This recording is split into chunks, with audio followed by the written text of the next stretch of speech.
What is happening, Magnus? I just got done watching Rebel One. I can't even talk. Rebel Moon, Part 1, A Child of Fire. And it was 2 hours, right on Netflix. The reaction will be up for you on Patreon and YouTube memberships. That rhymed, I had to play the game. Bars! As you know, I'm a Zack Snyder fan. I've been a Zack Snyder fan since I saw Sucker Punch. Actually, no. Since I saw Dawn of the Dead. Saw Dawn of the Dead first, but I didn't know he had directed it. Then Sucker Punch introduced me to him. I was like, okay, I found out who directed that after I saw it, because I was like, yo, this is cool. This is like an anime come to life. When I saw 300, called a wrap. I found out that he was going to be doing DC and everything. I was just like, man, 300, I watched every day. Man, just love that style of direction. And I remember a couple of times telling people, like, you know what? Certain shots or the color or whatever, color grading or something reminds me of, I'm going to have to ask him about this. Reminds me of Michael Bay. And somebody was like, yeah, they went to the same film school. And I was like, oh, well, that makes sense.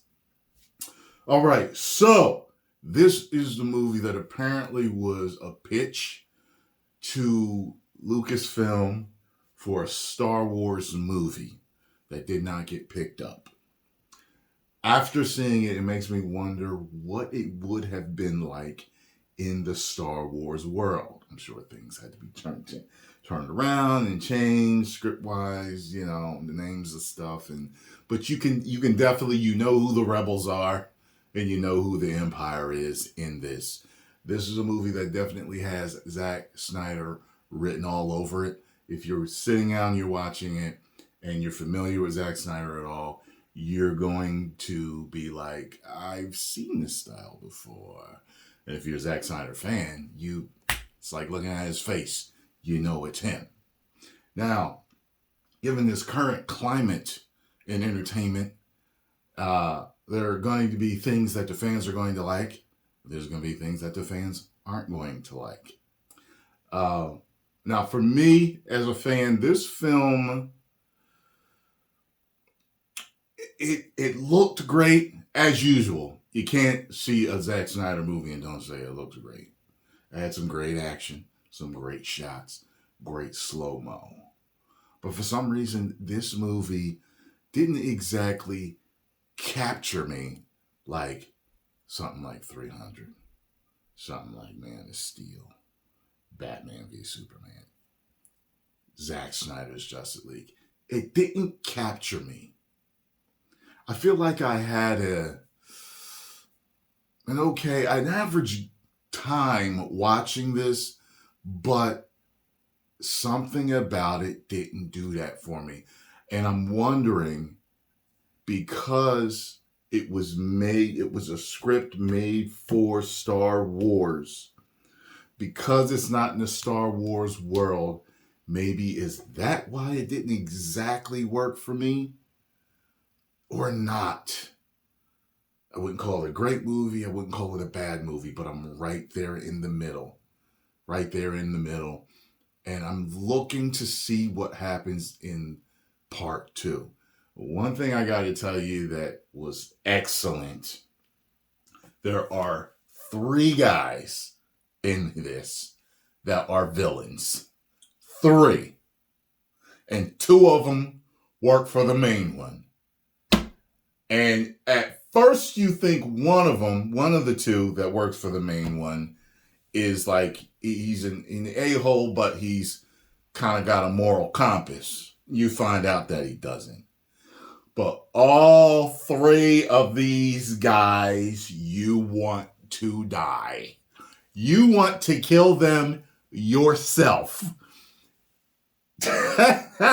These guys did a great job of playing those parts as villains, because I could not stand them. I was like, when are they going to die? How are they going to die? And please do it well, Zach, with how they die, because it's got to be satisfying. I could not stand these dudes. All three of them were great villains. The main villain was a great villain. I liked him. As soon as you meet him, he's got that cordial yet terrifyingness about him, that ominous feel. You know something's going to happen. If you see my review, my reaction, you know, I'm like, okay, this is where something bad's going to happen. You know it. You see it's coming. You know what I mean? The hero, she was okay to me. She was okay to me. I've seen her in other stuff, and, you know, I believe she's a good actress, but she was just okay to me, you know? There's a few other characters scattered throughout, and, you know, I think everyone did a good job. But overall, the feeling that I left out with it was just, I'm just like, it's all right, you know? I'm waiting to see more. Plus, I hear that there's like a director's cut that he has. I would love to see that. I would love to see that, because sometimes a director's cut totally, you know, turns things around for you. You know what I mean? So, post comments down below. Let me know what you think. I'm going to give this 2.5 out of 5. That's right there in the middle. 2.5 out of 5. Woo! Post comments down below. Let me know what you all thought. If you enjoyed my thoughts on this, my review, make sure you hit the like button, subscribe, and share.